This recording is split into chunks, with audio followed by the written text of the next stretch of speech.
అందరికీ నమస్కారం. Epic story లైన్స్‌కు స్వాగతం. ఈరోజు ముక్తిని ప్రసాదించే లక్ష్మీపతి క్షేత్రమైన పెదముక్తేవి క్షేత్రం గురించిన కొన్ని విషయాలను తెలుసుకుందాం. ప్రాచీన క్షేత్రాలు అడుగడునా భక్తిభావ పరిమళాలను వెదజల్లుతూ ఆధ్యాత్మిక కేంద్రాలుగా వెలుగొందుతున్నాయి. దేవతల కోరిక మేరకు, మహర్షుల తపస్సు కారణంగా, మహాభక్తుల అభ్యర్థన మేరకు భగవంతుడు అనేక ప్రదేశాలలో ఆవిర్భవించాడు.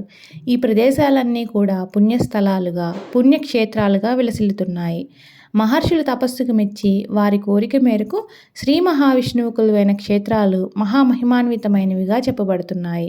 అలాంటి క్షేత్రాలలో ఒకటిగా పెదముక్తేవి కనిపిస్తుంది.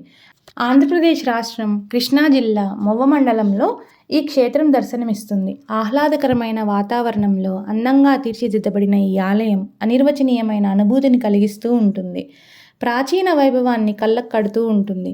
కృష్ణానదికి ఉపనదిగా ఉన్న భీమా నదీ తీరంలో ఈ క్షేత్రం అలరారుతోంది.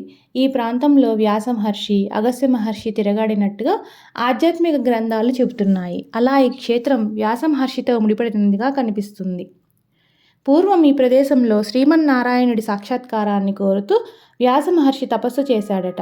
అప్పుడు స్వామివారు ప్రత్యక్షమయ్యారు. ఈ ప్రాంతమంతా సుభిక్షంగా ఉండడం కోసం లక్ష్మీదేవి సమేతంగా కొలువై ఉండవలసినదిగా వ్యాస మహర్షి కోరడంతో అందుకు అంగీకరించిన స్వామి స్వయంభువుగా ఆవిర్భవించినట్టు స్థల పురాణం చెబుతుంది. అప్పటి నుంచి కృష్ణానదీ తీరంలో ఉన్న ప్రాచీనమైన లక్ష్మీనారాయణుల క్షేత్రాలలో ఇది ఒకటిగా విలసిల్లుతోంది. మిగతా 4 క్షేత్రాలు నల్లూరు, రాచూరు, అవనిగడ్డ, నడికుదురులలో కనిపిస్తాయి. లక్ష్మీ సమేతుడైన స్వామివారు ఇక్కడ లక్ష్మీపతి స్వామిగా పూజాభిషేకాలు అందుకుంటూ ఉంటాడు.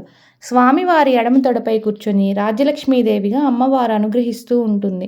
చతుర్భుజుడైన స్వామివారి దివ్యమంగళ స్వరూపాన్ని వీక్షించడానికి 2 కళ్ళు చాలవు. ఇంతటి సౌందర్యమూర్తి మరెక్కడా లేదేమో అన్నట్టుగా అనిపిస్తుంది.